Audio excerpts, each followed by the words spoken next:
What would you do if one morning you opened your front door to find a legal notice?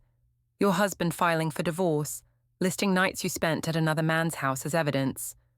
How could everything flip so quickly when I was sure I held all the cards? The kitchen clock read 11:47 p.m. when I finally cornered Greg about what I needed to say. He was loading the dishwasher, his methodical way of avoiding conversation that drove me absolutely insane. Each plate clinked against the next with precision that felt like mockery. "We need to talk," I said, leaning against the granite countertop that we'd spent 3 months picking out during happier times. Greg didn't look up from arranging the silverware. "About what, Zelma?" His voice carried that familiar exhaustion that had become our soundtrack over the past year. But tonight was different. Tonight I was taking control of my life. "About me staying at Derek's place tomorrow night." The dishwasher door closed with a soft thud. Greg's shoulders tensed beneath his worn Stanford t-shirt, the one I'd bought him for his birthday 3 years ago, when I still thought his quiet intelligence was charming rather than suffocating. "Derek Hoffman, your college friend." He turned around slowly, his brown eyes searching my face with an expression I couldn't quite read. "The one who's been texting you at all hours?" "He's going through a rough time with his job situation," I said, crossing my arms. "And yes, Derek, we've been friends for over a decade, Greg. Since before I even met you. Friends don't usually invite married women for sleepovers, Zelma." The way he said my name, like he was tasting something bitter, made my chest tighten with frustration. This was exactly the kind of controlling behavior that had been strangling our marriage. "See? This is exactly what I'm talking about." I pushed off from the counter, pacing to the window that overlooked our perfectly manicured suburban lawn. "You can't stand the idea that I have male friends, that I have any friends at all, really. That's not—" "It is, Greg. You've systematically made me feel guilty about every friendship, every social event, every moment I spend away from this house." The words tumbled out faster now, fueled by months of resentment I'd been storing up. Derek is offering me a safe space to just be myself for one night, to remember who I was before I became just Greg's wife and Lila's mom. Greg leaned back against the sink, his IT specialist's logical mind probably cataloguing every word for later analysis. It was infuriating how calm he could remain when I was pouring my heart out. "What exactly does being yourself involve at Derek's apartment overnight?" "God, do you hear yourself right now?" I spun around to face him fully. "You're interrogating me like I'm some criminal. We're going to talk, maybe watch old movies, drink some wine, and catch up on life. You know, normal friend activities that normal husbands don't turn into federal investigations." "Normal friends don't require overnight stays, Zelma. Normal friends meet for coffee or dinner and go home to their families." Maybe that's the problem with our marriage. Everything has to be normal, according to Greg Madson's Handbook of Acceptable Behavior. I could feel my voice rising, but I didn't care. Lila was asleep upstairs, and this conversation was long overdue. "When was the last time you did anything spontaneous? When was the last time you made me feel like I was more than just another piece of furniture in your perfectly organized life?" Greg's jaw tightened, the only sign that my words had hit their target. "So this is about me now? About what I'm not giving you?" "It's about the fact that Derek listens to me. Really listens. When I tell him about my day, he doesn't immediately start problem-solving or explaining why my feelings are illogical. He just gets it. And I don't." The question hung in the air between us, loaded with 7 years of marriage, countless small disappointments, and the growing distance that neither of us seemed able to bridge. "No, Greg, you don't." He was quiet for a long moment, processing this information with the same methodical approach he brought to debugging code. Finally, he spoke. "So, what are you asking me exactly?" "I'm telling you that I'm staying at Derek's tomorrow night. I'm not asking permission. I'm informing you as a courtesy because we're married, and you deserve to know where I am." And if I say I'm not comfortable with that? This was it, the moment I'd been building toward for weeks. I took a deep breath, feeling the power of my position settle around me like armor. Then maybe you need to ask yourself why you married someone you don't trust. And maybe I need to ask myself why I married someone who wants to control my every move. Greg's face went very still. What's that supposed to mean? It means that if you can't handle me maintaining friendships with people who actually care about my emotional well-being, then maybe we need to seriously reconsider this marriage. The words landed exactly as I'd intended them to. Greg's eyes widened slightly, and I saw him swallow hard. I'd never threatened divorce before, not directly. It was the nuclear option, and we both knew it. You're threatening to leave me because I don't want my wife sleeping at another man's apartment. I'm telling you that I refuse to live in a prison disguised as a marriage. Derek makes me feel alive again, Greg. When I'm with him, I remember what it's like to laugh, to feel interesting, to feel desired. The last word slipped out before I could stop it, and I saw Greg flinch as if I'd slapped him. Desired, he repeated quietly. As a person, Greg, as someone worth listening to and spending time with, not just as someone whose job it is to keep your house clean and raise your daughter and warm your bed twice a month when you can spare the time from your precious work projects. Greg pushed off from the sink and walked to the kitchen island, placing his hands flat on the surface. His knuckles were white with tension. So this is my fault. Our problems, your unhappiness, your need to spend the night at another man's house. It's all because I'm such a terrible husband. I'm not saying you're terrible. I'm saying we've grown apart, and instead of trying to fix it, you've just accepted it. Derek hasn't. Derek doesn't have a mortgage and a child and a job that requires 60-hour weeks to keep our family financially stable. There it is, I said, feeling vindicated. Everything is about practical concerns with you. When was the last time you asked me how I felt about anything? When was the last time you touched me just because you wanted to, not because it was Saturday night and you thought it was expected? Greg was quiet again, and I could see him retreating into that internal space where he processed difficult emotions. It was exactly this kind of withdrawal that had driven me to seek connection elsewhere. So you've already decided, he said finally. You're going regardless of how I feel about it. I'm going because I need this, Greg. I need to feel like myself again, even if it's just for one night. And if you can't understand that, if you can't trust me enough to let me have one evening with a friend who actually values my company. I let the sentence hang unfinished, the implied threat clear between us. Greg looked at me for a long moment, his expression unreadable. Then he nodded slowly. Okay. Okay? If that's what you need to do, Zelma, then do it. But don't expect me to pretend I'm happy about it. Relief flooded through me, mixed with something that might have been disappointment. Part of me had wanted him to fight harder, to show some passion, some indication that the thought of losing me actually mattered to him. Thank you, I said quietly. I'll pick up Lila from school tomorrow and handle dinner. What time should I tell her you'll be home? The casual way he shifted into logistics mode stung more than anger would have. This was Greg. Even in the middle of our marriage imploding, he was thinking about pickup schedules and meal planning. Saturday morning. I'll be back by 10 to take her to soccer practice. Fine. He turned toward the stairs, then paused.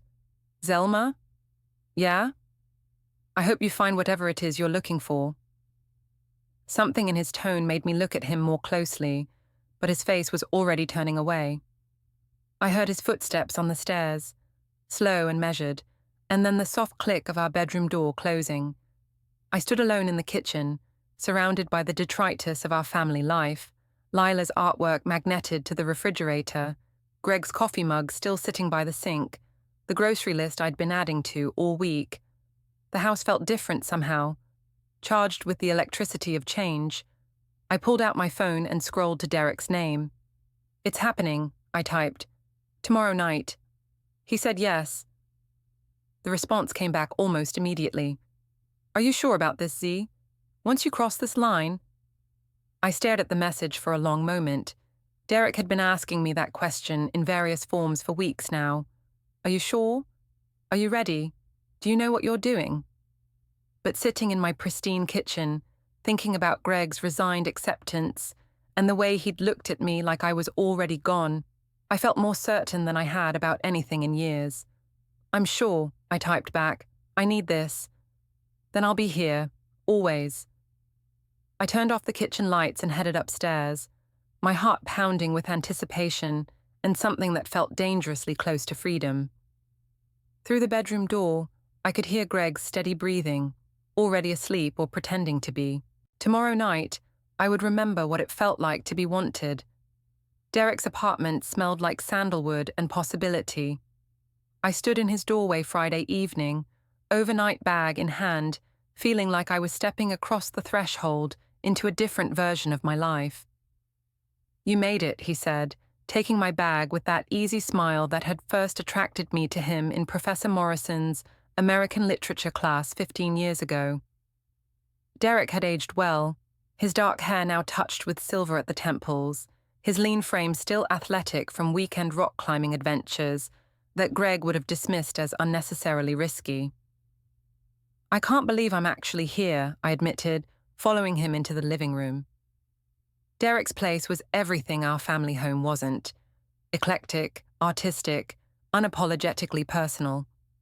Books stacked on every surface, vintage movie posters covering the walls, a guitar propped in the corner that he actually played rather than just displayed.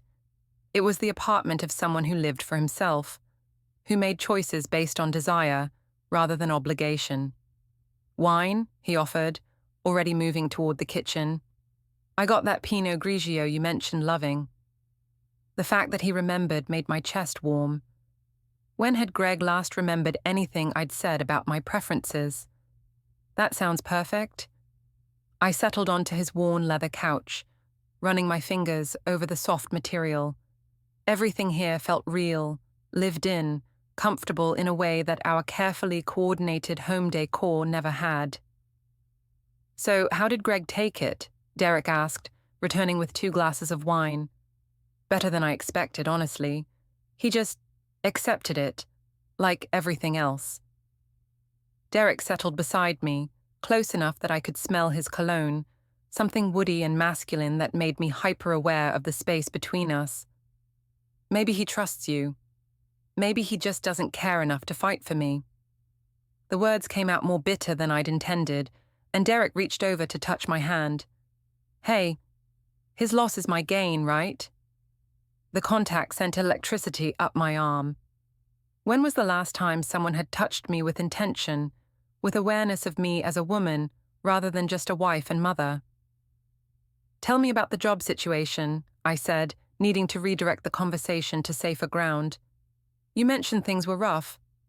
Derek sighed, settling back into the couch. The startup I was consulting for went under last month. I've got some savings, but I'm basically starting over at 33. Meanwhile, all my college buddies are buying second homes and planning European vacations. I'm sorry, that must be scary. It is, but it's also freeing, you know? Like maybe this is the universe telling me to stop playing it safe, to go after what I really want instead of what I think I should want. His eyes met mine as he said it, and the implication hung in the air between us. What do you really want? I asked softly. You know what I want, Zelma. My breath caught. We'd been dancing around this moment for months, the late-night texts, the long phone calls, the way he looked at me during our coffee meetings, like I was the most fascinating person in the world. Derek, I know you're married, I know it's complicated, but sitting here with you right now, I can't pretend I don't have feelings for you. Real feelings. I set down my wine glass with trembling hands. I have feelings for you too. That's why I'm here. What are we doing, Z? The nickname made me smile despite the gravity of the moment. He'd called me that in college, back when I was just Zelma Lenore, English major with dreams of writing novels and traveling the world, before I became Mrs. Gregory Madsen, office manager and soccer mom. I don't know, I admitted. I just know that I'm tired of feeling invisible. Tired of being taken for granted. tired of pretending that my marriage is something it's not. What is it, really? I considered the question, swirling the wine in my glass. A business arrangement. Greg provides financial security. I provide domestic stability. We're like roommates who happen to share a child. That sounds lonely. It is. So incredibly lonely. Derek moved closer, his hand finding mine again. You don't have to be lonely anymore. Don't I? After tomorrow, I go back to my real life, back to packing lunches and scheduling play dates, and pretending that I'm happy with a man who sees me as a problem to be managed, rather than a person to be loved. Maybe you don't have to go back. The suggestion hung between us, dangerous and thrilling. I thought about Greg's calm acceptance of my sleepover, his practical questions about pickup times and dinner arrangements. Would he even fight for our marriage if I asked for a separation? Let's not think about tomorrow, I said finally. Tonight, I just want to be Z again. The girl who stayed up until 3 a.m. discussing Kerouac and dreaming about changing the world. Derek smiled, the tension easing from his shoulders. I can work with that. What does Z want to do with her night of freedom? Everything. Nothing. I want to order terrible takeout and watch old movies and talk about books and remember what it feels like to be interesting. You've always been interesting, Z. That's never changed. Greg would disagree. Greg's an idiot.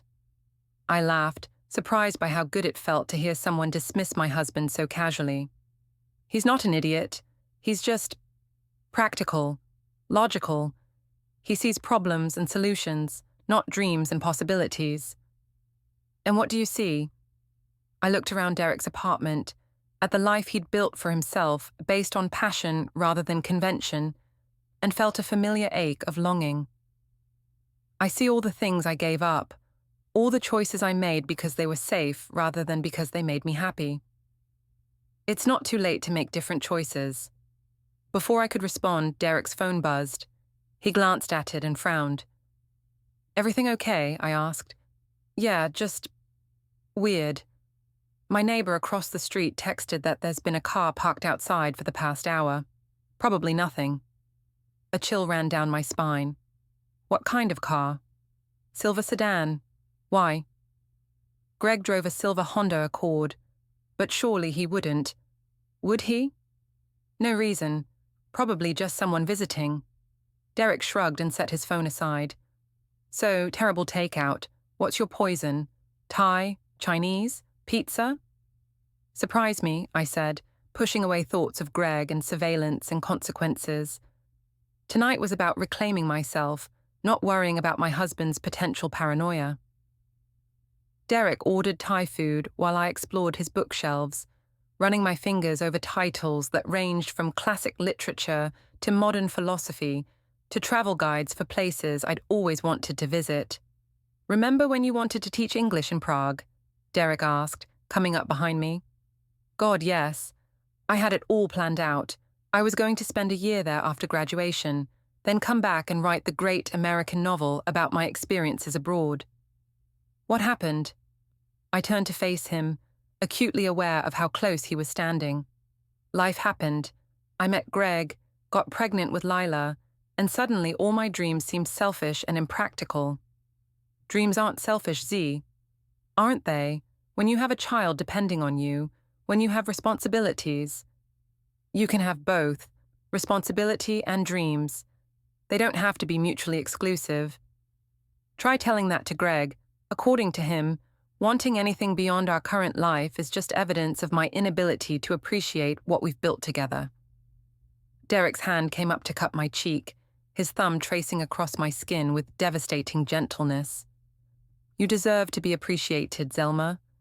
You deserve to be cherished, not just tolerated. Derek, I'm not asking you to make any decisions tonight. I just need you to know that someone sees you, really sees you, the woman you are, not just the roles you play. The space between us seemed to shrink until I could count the flecks of gold in his brown eyes. This was the moment, the point of no return that we'd been building toward for months. The doorbell rang. We sprang apart like guilty teenagers, and Derek ran a hand through his hair. "That'll be dinner," he said, his voice slightly rough. While he dealt with the delivery, I walked to his living room window and peered through the blinds. The street looked normal. A few parked cars, porch lights glowing, the kind of quiet suburban scene that could have been lifted from my own neighborhood. But something felt off. Maybe it was guilt, or maybe it was intuition, but I couldn't shake the feeling that we were being watched. "Food's here," Derek called, and I forced myself to step away from the window. We ate cross-legged on his living room floor, sharing pad thai and spring rolls while an old Cary Grant movie played on his laptop. It felt intimate and illicit and absolutely perfect.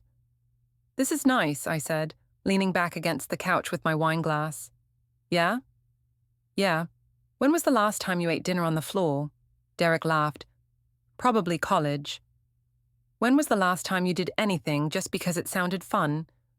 I considered the question seriously. I honestly can't remember. Everything in my life is scheduled, planned, optimized for maximum efficiency. Even our date nights, when we have them, are carefully orchestrated events designed to check the quality time box rather than actually enjoy each other's company. That sounds exhausting. It is. Sometimes I feel like I'm drowning in my own life. Derek set down his wine and looked at me seriously. "What would it take for you to feel like yourself again?" "I don't know. Space to breathe, maybe? Permission to want things that aren't practical or responsible? Someone who thinks my thoughts and feelings are worth hearing. You have that, here, with me. For one night. For as long as you want it." The weight of his words settled over us, and I knew we were approaching dangerous territory again. But instead of pulling back, I found myself leaning forward.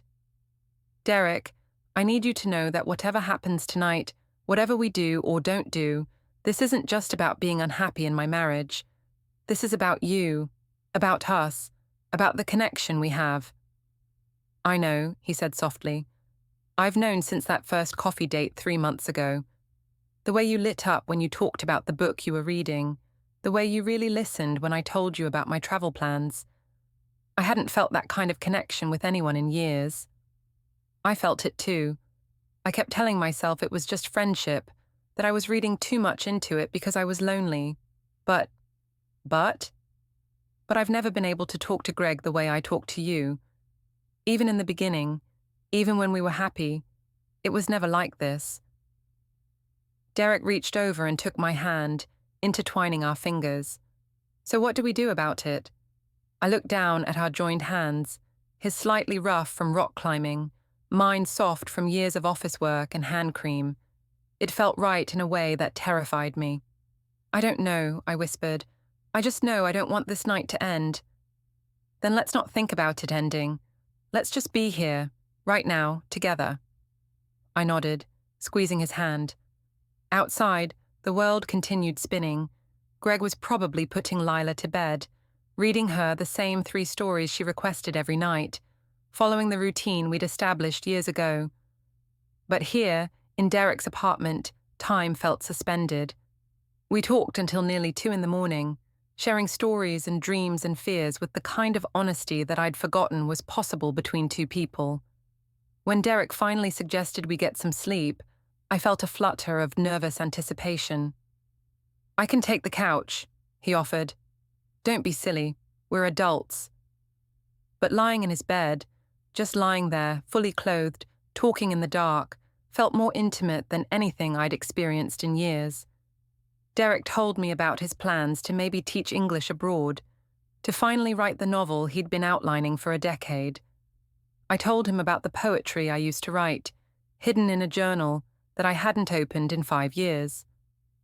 "You should start writing again," he murmured, his voice sleepy. "Maybe I will." "Promise me." "I promise." Somewhere in the early hours of morning, we fell asleep like that, talking, dreaming, planning futures that felt possible in the safety of darkness.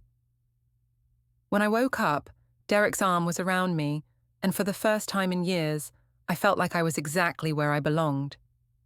Saturday morning arrived with harsh sunlight streaming through Derek's bedroom window, and the jarring buzz of my phone alarm. Reality crashed back into focus as I remembered where I was and what I'd done. Nothing had happened. Not really. We'd slept in the same bed, fully clothed, with Derek's arm around me, like a protective barrier against the world. But lying there in the golden morning light, feeling more rested and content than I had in months, I knew that something fundamental had shifted. "Morning, beautiful," Derek murmured against my hair. The endearment sent warmth flooding through me. When was the last time Greg had called me beautiful? When was the last time he'd woken up happy to see me? "I have to go," I said reluctantly. "Lila has soccer practice at 11. "I know." Derek's arm tightened around me briefly before he let me go. "But I'm glad you stayed." "Me too." I gathered my things while Derek made coffee, both of us moving carefully around the weight of what had almost happened and what might happen next. The domestic intimacy of sharing his bathroom, borrowing his toothbrush, felt more transgressive than anything physical we might have done. "Will I see you again?" he asked as I prepared to leave. "I don't know. I need to figure some things out.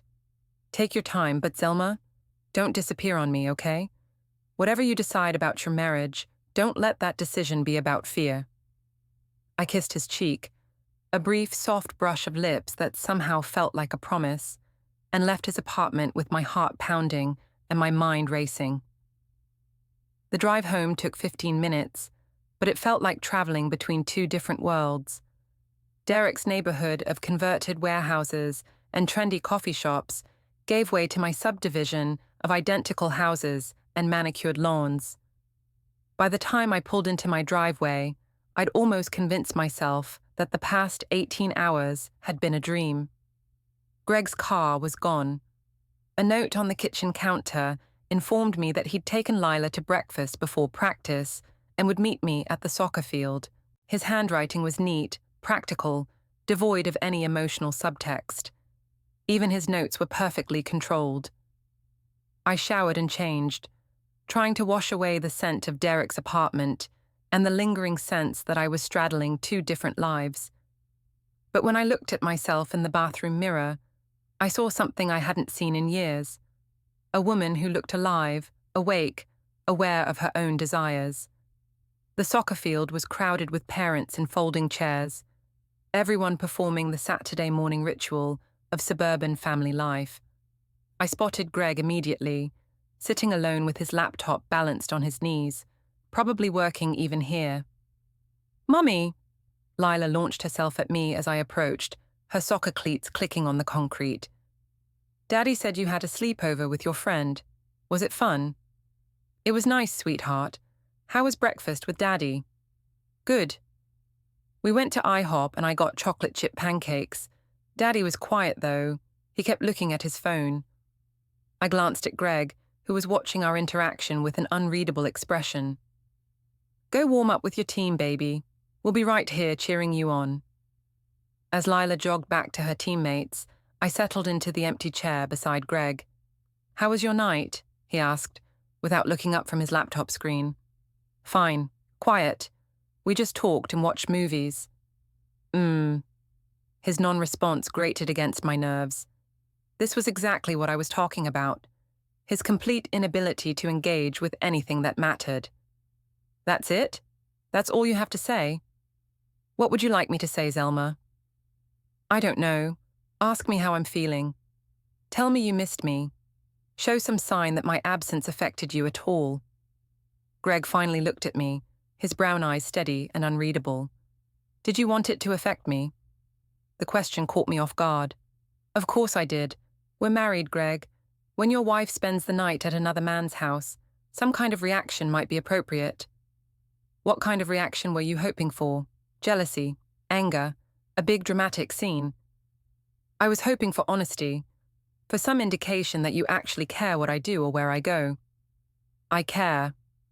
"Do you? Because from where I'm sitting, it looks like you've already written off our marriage.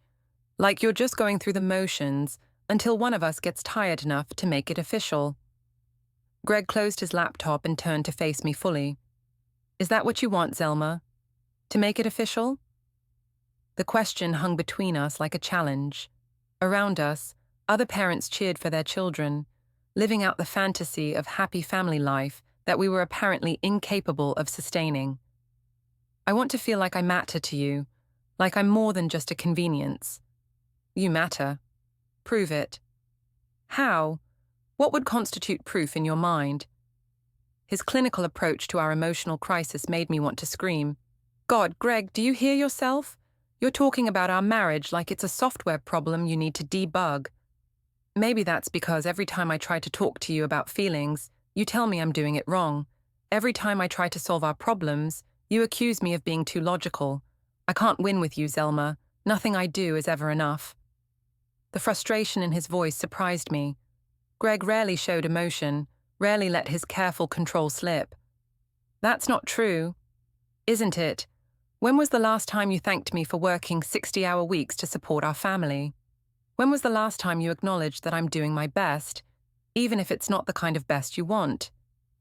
I didn't realize keeping our family financially stable was such a burden for you. It's not a burden, but it's also not nothing. And when you act like I'm some kind of monster for not being more spontaneous or romantic or emotionally available, you're ignoring the fact that I'm doing everything I can to be a good husband and father. I stared at him, caught off guard by this rare display of vulnerability. I never said you were a monster. No, you just said I was controlling, boring, incapable of making you feel desired. And then you went to spend the night with a man who apparently can give you everything I can't. The hurt in his voice made my chest tight with guilt. Greg, did you sleep with him? The question was quiet, direct, devastating in its simplicity. No. But you wanted to. I couldn't lie, not when he was looking at me with such raw honesty in his eyes. Yes. Greg nodded slowly, as if my answer confirmed something he'd already suspected. So, where does that leave us? I don't know. Well, I do. Something in his tone made me look at him more closely. There was a resolve there that I'd never seen before, a quiet determination that sent a chill down my spine. What do you mean? I mean that I'm done pretending this marriage is working. I'm done being the villain in your story, the controlling husband who's holding you back from your dreams and desires. Greg, you're not. I am, though, at least in your mind, and maybe you're right. Maybe I am too practical, too boring, too emotionally unavailable. But I'm not going to keep apologizing for being who I am. Lila's team scored a goal, and the crowd around us erupted in cheers. Our daughter raised her arms in triumph, looking around for our approval. We both waved and smiled, performing the role of supportive parents while our marriage imploded in whispered conversations. So, what are you saying? I asked when the celebration died down. I'm saying that maybe it's time we both stopped pretending. You want freedom? You want to explore your connection with Derek? Fine, but don't expect me to sit at home waiting for you to decide whether I'm worth keeping around. Are you threatening me? I'm telling you that I have limits, and spending the night at another man's house crossed them. The finality in his voice scared me. This wasn't the Greg I knew, the careful, measured man who thought through every decision from multiple angles. This was someone I'd never seen before. I didn't cheat on you, I said quietly. Maybe not physically, but you've been emotionally checked out of this marriage for months. The Derek thing is just the symptom, not the disease. So fix it, fight for us, show me that you want this marriage to work. I've been fighting for us, Zelma. I've been fighting alone for over a year while you built a fantasy relationship with another man and blame me for every problem in your life. That's not... It is, and I'm tired. I'm tired of being the bad guy. I'm tired of walking on eggshells in my own home. I'm tired of feeling like I have to earn my wife's affection while she gives it freely to someone else. The soccer game continued around us, but I felt like we were trapped in a bubble of painful honesty that had been building for months. What do you want from me, Greg? I want you to decide, really decide. Do you want to be married to me, or do you want to be free to pursue whatever this thing with Derek is? But you can't have both. And if I choose Derek... Greg's face went very still. Then I'll make sure the divorce is as amicable as possible for Lila's sake. The casual way he said it, like he'd already thought it through, already prepared for that possibility, hit me like a physical blow. You've already thought about divorce? Haven't you? I had. Of course I had, but hearing him say it out loud, hearing him sound so resigned to the possibility, made it real in a way that terrified me. I thought about it, I admitted, but I never thought you had. I think about a lot of things, Zelma. I just don't always share them with you because you've made it clear that my thoughts and feelings aren't particularly welcome in this marriage. That's not fair, isn't it? When was the last time you asked me how I was feeling about anything? When was the last time you showed any interest in my life beyond what I could provide for you and Lila? I opened my mouth to argue, then closed it, because he was right. Somewhere along the way, I'd stopped seeing Greg as a person with his own needs and desires and started seeing him only in terms of what he wasn't giving me. I didn't realize. I know, that's the problem. The soccer game ended with Lila's team winning 3-1. Our daughter ran over to us, flushed with victory and excitement. "Did you see my goal, Mummy? Did you see it?" "I saw it, baby. You were amazing. Can we get ice cream to celebrate?" Greg and I looked at each other over her head, both of us clearly thinking the same thing. How do you explain to an 8-year-old that her parents' marriage is falling apart? "Of course we can," Greg said, forcing a smile. "Where do you want to go?" As we gathered our things and prepared to continue the charade of family togetherness, I caught Greg checking his phone again. "Work?"